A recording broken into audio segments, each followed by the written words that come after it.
네, 목요일 대담한 사람들의 뉴스 대담 시작하겠습니다. 오늘은 조금 일찍 시작했고요. 조합도 조금은 특별하게 꾸며봤습니다. 앞서서 뉴스 하이라이트를 맡고 계신 분이죠. 우리 박연미 기자 나오셨고요. 그리고 매주 목요일 대담에서 함께하고 있는 김준우 변호사 함께합니다. 두 분 어서 오세요. 안녕하세요. 네. 두 분 목요일마다 앞뒤로 출연을 하셨는데 같이 방송해 본 적 있으신가요? 없어요. 없어요. 눈 마주친 게 지난주가 처음입니다. 그렇습니까? 그렇죠. 네. 그러니까 오늘부터 1일이네요. 오늘부터 1일이군요. 두 분의 케미 얼마나 오래 갈지 한번 기대해 보겠고요. 알겠습니다. 박연미 기자, 그 코로나19 상황부터 정리를 좀 해봐야 될 것 같아요. 네, 오늘 확진자 수가 100명을 넘었고 무엇보다 사망자까지 나와서 굉장히 우려스러운 상황인데요. 굉장히 걱정스러운 상황인데 네. 오후 4시 기준으로는 확진자가 104명이었습니다만 방송 직전에 제주도에서 근무하는 해군 병사가 최근 고향 대구에 다녀와서 이 확진 판정을 받았다. 그렇다면 이분한테도 확진자 네. 번호가 붙겠죠. 그렇죠. 총 인원이 105명으로 늘어나게 된 거고요. 네. 무엇보다 60대 환자가 폐렴 의심 증상으로 처음 사망했습니다. 네. 확진자 2명이 발생한 경북 청도의 대남병원에서 20년 넘게 입원 중이었다. 이렇게 알려져 있는데 네. 아마도 그 폐쇄병동에 입원해 계셨던 분이라고 한다면 이분이 나가서 옮아왔을 가능성은 크지 않고 네네. 의료진을 통한 감염 가능성이 현재로선 제기가 됩니다만 네. 역학조사를 거쳐봐야 되겠고요.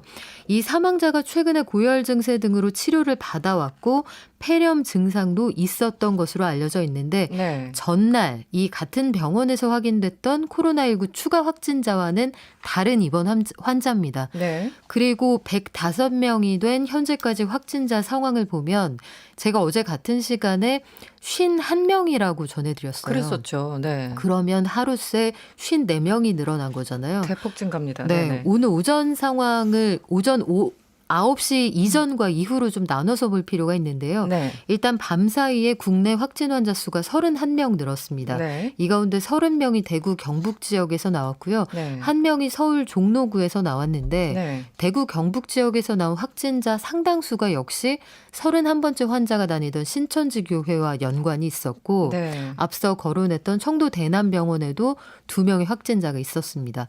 오전 9시 이후에 추가된 확진자도 22명이나 됐는데요. 네. 역시 한 명을 제외하면 모두 대구 경북 지역에서 나왔습니다. 네. 신천지 교회 관련해서도 5명이 있었고요. 청도 대남병원 관련해서 13명. 이번에 사망자가 나온 그 병원이잖아요. 네. 여기에서도 대량으로 관련자가 나와서 어떻게 된 일인지 역학조사를 벌이고 있는 상황인데 네. 이 서울에서 나온 종로구 환자 그 선별진료소 3곳에서 퇴짜를 맞았다가 최근에야 이제 확진 판정을 받은 거예요. 네네. 고열 기침이 있었지만 해외 여행력이 없다는 이유로 당신은 우선순위 대상자가 아니다 이런 얘기를 들었다고 하는데 그 부분이 가장 좀 안타까워요. 지금 생각해보면. 이 초동 대응 방식이 근본적으로 바뀌어야 될 것 같습니다. 네. 이지원 님이 문자 주셨는데요. 대구는 완전 마비 상태입니다. 너무 답답하고 불안한데 계속 안 좋은 소식만 들리니 이런 얘기. 저도 개인적으로 대구에 아는 분이 있어 전화를 했는데 뭐 길거리에 사람이 없다고. 네, 저도 외갓집이에요, 이쪽이. 아, 그렇군요. 네. 저도 대구에서 7년을 살았는데 그렇습니까? 다들 관련이 친인척이 있으시군요. 있는데 그 걱정이 좀 많습니다. 네. 그래서 한 번도 안 썼던 마스크를 쓰기 시작했다고 이런 얘기를 하는데 지금 대구 경북 지역이 비상 상황인데 어떻습니까? 권영진 시장이 브리핑도 했었고요. 네, 브리핑도 하고 문재인 대통령과 통화도 있었어요. 그랬죠. 오늘 오전 11시경부터 15분 동안 권영진 시장과 통화를 했는데 일단 권 시장은 이게 지자체 단위에서만 할 수 있는 차원을 벗어난 것 그렇죠. 같다. 네네. 전폭적인 지원을 요청한다 이렇게 얘기를 했고요. 네. 문재인 대통령도 정부의 모든 지원을 아끼지 않겠다고 화답을 했습니다. 네. 정은경 질병관리본부장과 대통령의 통화도 있었는데 교회 폐쇄만 가지고는 부족하다. 보다 강한 조치가 필요하다 이렇게 주문을 하고 네. 그 노고를 격려한다 이런 말이 있었는데요.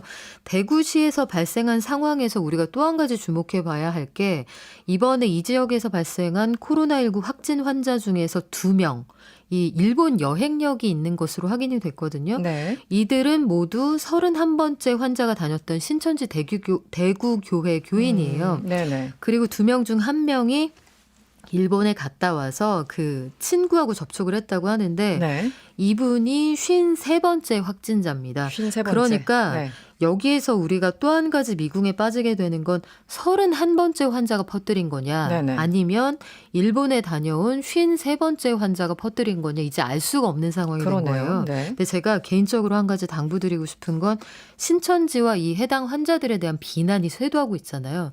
근데 비난하고 이들의 커밍아웃을 막으면 더 오히려. 숨어들 수 있어요. 그래서 네네. 지금 중요한 건 왜 어디서 이거보다 사고의 수습이 중요하거든요. 그렇죠. 네네. 그러니까 지나친 비난, 궁지로 너무 몰게 되면 가뜩이나 이 종교가 가지고 있는 특성 때문에 네. 수면 아래로 위축되기 잠잠해들 수 마련이죠. 있어요. 네네. 이 홈페이지를 보니까 신천지교회 전국 지부가 한 12개밖에 안 되더라고요. 그렇다면 작은 교회에 아주 다닥다닥 붙어서 그 예배를 볼 가능성이 있거든요. 네네. 그러니까 390명이 통화가 안 된다고 하니까 이들이 겁을 내지 않고 밖으로 나올 수 있게 좀 그 길을 열어줄 필요도 있습니다. 너무 지나친 비난은 일단은 수습이 필요하다. 좋은 지적 주셨고요. 김주희 변호사님, 네. 제가 문자를 먼저 소개를 좀 해드릴게요. 6019번님, 택배기사인데요. 마스크 쓰고 일을 합니다만 슈퍼 전파자가 되지 않을까 걱정입니다. 스스로 이게 걱정하시는 분들이 있어요. 워낙에 많은 사람들을 만나고 다녀서요. 이렇게 얘기를 주셨습니다. 네, 관련해서 속보가 들어왔는데요. 전주에서도 확진자가 발생했다는 소식이 들어왔습니다. 젊은 분이네요. 28세고 남성이다라는 뉴스가 들어왔습니다. 자세한 내용 정리되는 대로 전달해 드리겠습니다. 지금 이제 네. 감염병법, 그러니까 감염병 예방 및 관리에 관한 법률에 네. 이제 42조의 조문을 보면 이제 강제 처분을 할 수 있도록 돼 있어요. 그래서 이제 31번째 확진자분이 이제 진료를 거부했던데 왜 이제 그렇게 강제 처분을 할 수 없었느냐, 네. 말하자면 강제로 진찰하고 진료할 수 없었느냐라는 게 있었는데 이제 그게 기본적으로는 시도지사 아니면 기초단체장 이런 공무원에 의해서 가능한 거고 개별 의사가 할 수 네. 있는 사항은 아닙니다. 그래서 이제 그런 미비점이 좀 있어서 네. 어제 이제 국회 보건복지위원회 네. 법안소위에서는 일부 개정안을 이제 의결을 했어요. 물론 이제 상임위랑 국회 본회의까지 통과가 돼야 되겠습니다만 오늘 전체 회의는 통과를 했고 이제 본회의 남겨놓고 있습니다. 그래서 네. 이제 그 뭐죠? 죄송합니다. 그 전화상으로 네. 지시할 수 있도록 하는 내용이 전화상으로. 포함됐더라고요. 개정안에 보니까. 그러니까 아마 의사가 진료를 이제 권하거나 뭐 이제 했을 때 이제 네. 거절할 경우에 아마 뭐 긴급하게 전화를 하는 그런 공무원을 통해서 다시 이제 지시를 받는 그런 사정을 가정한 것이 아닌가 싶고요. 그리고 진료를 거부하거나 강제 처분을 거부했을 경우에 그러한 그 1년 벌칙 이하, 조항. 1년 이하 징역이나 1,000만 원 이하 벌금을 매길 수 있도록 하는 네. 개정안이 지금 전체회까지 그렇습니다. 통과됐죠. 원래 이제 300만 원 이하의 벌금으로 원래는 규정이 돼 있었는데 그게 좀 벌금 조항이 상향되었습니다. 네. 알겠습니다. 시간이 많이 좀 부족해서요. 일단 다른 이슈로 좀 넘어가 보도록 하죠. 코로나19 사태로 오늘 추미애 법무부 장관 주재로 열릴 예정이었던 전국 검사장 회의가 잠정 연기됐습니다. 검찰의 수사권과 기소권을 분리하는 방안 굉장히 지금 논란도 되고 있고 여러 가지 논의들이 있는 그런 상황인데요. 현재 검사들은 지금 법무부 정확히는 추미애 장관이 의도하는 수사와 기소의 분리 의미를 정확히 모르겠다 이렇게 반발하고 있어요. 지금 두 분 어떻게 보십니까 상황을? 네. 뭐 일단 김 변호사님 먼저 말씀하시겠어요? 네네. 수사와 기소의 분리는 이제 원칙적으로 좋다라고 이제 생각을 했기 때문에 네. 검경 수사권 조정 법안도 그 문제 의식하에서 발현이 된 것이고 네. 그렇게 이제 패스트트랙을 통해 통과가 된 것입니다. 네. 그런데 중요한 게 수사와 기소 분리가 공수처는 왜 그러면 아니냐 이런 또 비판에 직면하니까 결국은 뭐 검사나 일부 경찰 그리고 이제 판사 제외하고 나머지는 또 역시 수사 기소를 분리해서 네. 공수처에서 수사를 검찰에서 기소를 이렇게 얘기를 하고 있습니다. 그러니까 네. 수사 기소를 가급적 분리하는 거는 그 수사를 하게 되다 보면 기소에 영향을 미쳐서 네. 객관 의무를 좀 상실할 우려가 있고 또 이제 기소를 위한 수사를 하다 보니까 편의적인 수사를 하게 되기 때문에 네. 그 피고인 피의자의 어떤 인권이 침해될 우려가 상당히 있기 때문에 가급적 떨어뜨리는 것이 가장 좋습니다. 원칙적으로 수사 기소는 분리하고 예외적으로 허용할 수밖에 없다면 허용하는 이제 걸 두는 건데요. 현재는 이제 특수수사 범위에 대해서만 수사 기소를 분리 하지 않고 있는 것인데 여기에서 좀 더 이제 가속화를 하겠다라는 게 추미애 장관의 입장인 거고요. 근데 저는 이제 이 문제와 관련해서 진보 보수의 프레임은 아니다. 왜냐하면 2018년 SNS에 글을 변호사님 쓰셨어요. 저희 네, 작가님이 네. 뭔가 제 걸 스토킹하셨던 네, 것 계속 같더라고요. 스토킹하고 있어요. 네. 우리가. 네. 2018년 10월에 곽상도 의원께서 네. 미래통합당 의원이시죠. 이제는 예. 네. 검사 출신이시고 박근혜 정부 때 민정수석을 하셨는데 이분이 검찰청에서 수사권을 떼고 특별히 따로 수사청을 설립하는 법안을 발의를 했었습니다. 네. 그러니까 그리고 이제 그 전에 검경 수사권 조정이 이슈가 된 것이 2011년입니다. 근데 그 당시 그 이명박 정부 때 네. 추진했었고요. 거기에 대해서 반발해서 당시 김준규 검찰총장이 임기 2달을 남기고 사퇴를 하는 일이 있었습니다. 네. 그러니까 이 문제는 사실은 검찰이 갖고 있는 좀 막강한 권한을 어떻게 효과적으로 분권화할 것인가의 문제지 네. 뭐 진보네 보수네 이런 프레임으로 접근해서는 문제가 좀처럼 해결되지 않을 거다라는 뭐 저는 그런 입장을 가지고 있습니다. 기본적으로 그런데 이 수사 기소 분리하자는 건 굳이 뭐 이 정권 들어서 처음 나온 얘기들이 아니라 굉장히 오래된 얘기인 거잖아요. 네.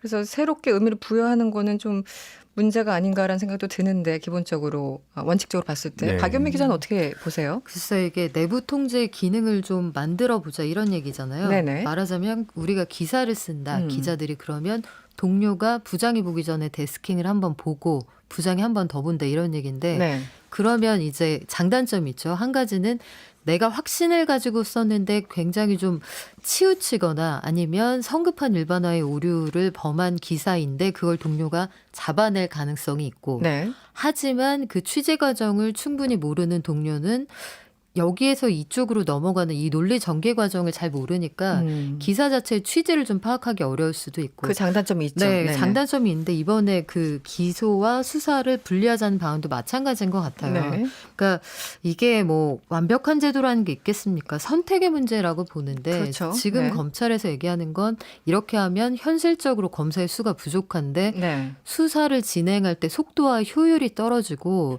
이 소추할 수 있는 권한이 법률로서 보장돼 있는데 그걸 오히려 어기게 되는 거다.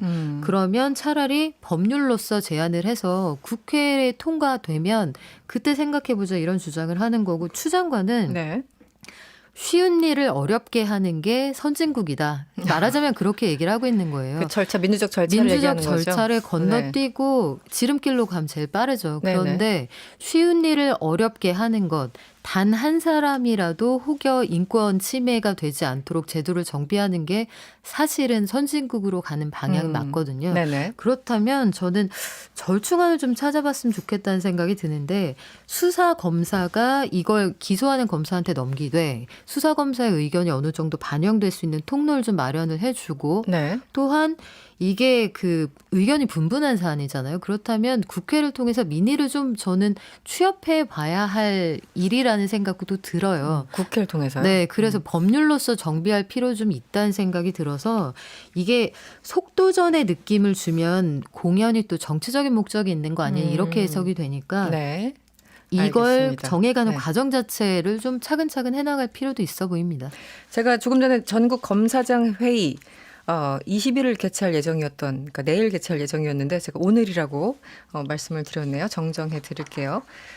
그런데 저는 가장 좀 뭐 문제 의식을 느끼는 게 윤석열 검찰총장의 그 의식이에요. 인식.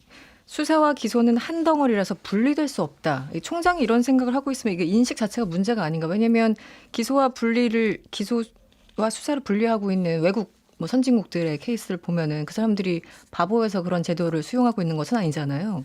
이 근본적인 생각 차이 때문에 진전이 안 될 것 같다는 생각이 드는데 어떻게 보십니까? 이 발언? 그렇죠. 이건 좀 문제가 있죠. 근데 여러 가지를 함의하고 있는 표현인 것 같아요. 물론 그 워딩 한 문장을 가지고 뭐 다양한 추론을 하는 것은 좀 위험할 수 있겠습니다만 네. 지금도 사실 대부분의 사건은 경찰 단계에서 수사가 끝나고 검찰은 기계적으로 기소하는 사건이 훨씬 많거든요. 그러니까 중요한 사건을 주로 이제 검찰에서 수사하고 네. 기소하는 거니까 네. 특수통이시잖아요, 윤석열 총장이. 그렇죠. 네. 특수수사만 수사한 거죠. 일반 수사에 대해서는 별로 이제 얘기를 안 하신다는 생각이 든 게 좀 문제인 것 같고요. 네, 이미 네. 그 문제의식 때문에 패스트트랙으로 법이 통과가 됐는데 이런 인식을 하고 있으면 수사와 기소가 한 덩어리면 경찰에게도 그럼 기소권을 줘야 되는 것인지 이런 단순한 의문이 가능하거든요. 그래서 물론 네. 한 문장 가지고 얘기를 하는 것은 좀 위험합니다만 네네. 기본적인 특수통다운 인식을 좀 솔직하게 너무 드러낸 드러내신 게 것이다. 아닌가 싶습니다. 네. 알겠습니다. 끝으로 이 얘기를 한번 해볼까요? 박연민 기자. 네. 오늘 고유정 어떤 선고가 내려질지 굉장히 관심을 끌었는데 1심에서 무기징역을 선고받았어요. 간단히 정리 좀 해주시죠. 네, 기소된 내용은 전 남편과 의붓 아들을 살해한 혐의였는데 의붓 아들 살해건에 대한 법원의 무죄 판단이 나왔습니다. 충분히 이 범행을 뒷받침할 증거가 없었다는 건데 네. 그래서 결국은 법정 최고형인 사형 선고는 면하게 됐습니다. 김준일 변호사는 뭐 변호사시니까 재판부가 이런 선고를 할 거라고 어느 정도 좀 예측을 하셨어요? 네, 이게 사안의 특수성이 있어서 좀 관심 있게 봤는데 네. 사실은 며칠 전에도 인권단체 활동가들이랑 같이 이제 저녁을 먹으면서 이게 네네. 형량이 어떻게 나올 거냐 이런 얘기를 했는데 기본적으로 여태까지 선고 전에도 드러난 사실관계를 보면 의붓아들 살해 혐의와 관련해서는 입증이 되지 않았기 때문에 네. 그러면 그건 무죄가 나올 거다. 그렇다면 전 배우자를 살해한 것인데 한 건 솔직히 네. 죄송하게 말씀드리지만 존속살인이거나 네. 연쇄살인이거나 네. 아동에 대한 잔혹한 범죄가 아닌 이상 사형이 선고되는 일은 좀처럼 없습니다. 한 네. 건의 살인 사건의 경우. 네, 그러니까 한 명만 극단적으로 해서 한 네네. 명만 살인한 경우에 뭐 사형이 선고되기에는 사실 좀 쉽지가 않습니다. 현재 양형 기준이나 네네. 그동안 이제 관례가 이제 그렇게 이제 형성되어 와 있었고요. 그렇군요. 그렇기 네. 때문에 의붓아들이 무죄가 된다면 이거는 이제 오히려 무기징역도 과하다라고 기존의 판례에 비춰보면 그런 것도 가능했는데 사안이 워낙 좀 잔혹하고 이제 그 과정들이 좀 여러 분노를 산 부분들이 있기 그렇죠. 때문에 네네네. 그런 여론들을 좀 감안한 부분도 반영돼서 무기징역이 나온 게 아닌가 좀 그렇게 판단하고 있습니다. 검찰은 사형을 구형을 했었죠. 네네. 박연민 기자는 어떻게 보셨어요? 뭐 아, 법률가를 떠나서 법 감정이라는 게 있잖아요. 네. 우린 또. 그냥 네. 일반 국민의 눈높이로 보면 저는 요즘 성선설을 의심하게 되는 일이 성선설. 참 많은 것 같아요. 특히 네. 이 고유정 사건을 보면 변론 과정에서 고유정 측이 내놓고 있는 이 변론 계획은 나 때문이 아니라 다 상대가 원인을 제공했기 때문이다. 이렇게 논리가. 넘기고 있잖아요. 네. 그리고 증거가 있는 것과 없는 것에 대해서 변론 계획이 수시로 바뀌는 걸 보면 정말로 이 사람은 하나도 일말의 반성도 없구나 이런 생각이 들어 좀 무서웠어요. 근데 이 고유정 씨 변호인은 이런 얘기를 하더라고요. 고유정이 지나치게 초기에 마녀화된 네네. 악마화된 경향이 있다 이렇게 얘기를 하는데 글쎄요. 이 정도면 우리가 이야기 차마 방송에서 입에 담을 수 없는 그런 표현을 들을 만한 상황이 아닌가 이런 생각이 들고 다시 한번 나나 네. 잘하자. 위인전에는 못 나와도 네. 다른 사람에게 피해는 주지 말자. 이런 네. 그런 각오를 다시 한번 하게 됐습니다. 네. 변호사님은 어떻습니까? 이게 법률가의 시선과 일반인들의 시선은 분명히 좀 다른 것 같아요. 그리고 이제 그 감정이라는 게 여론이라는 게 있고. 이제 물론 이제 수사가 잘못됐기 때문에 증거가 충분하지 않은 무죄가 나오는 건 어쩔 수 없다고 생각하고요. 특히 의붓아들 지금 뭐 무죄 나왔으니까요. 네. 그리고 네.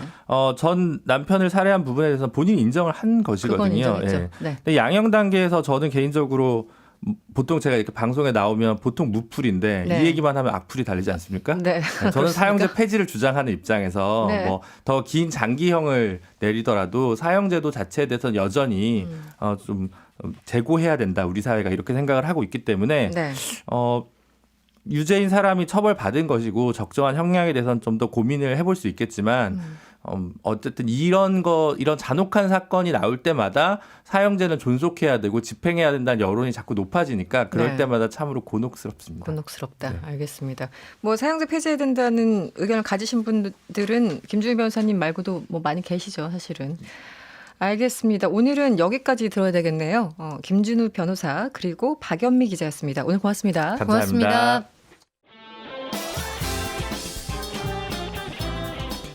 여러분의 퇴근길을 꽉 채워드립니다. 평일 저녁 6시 5분 이승원의 세계는 그리고 우리는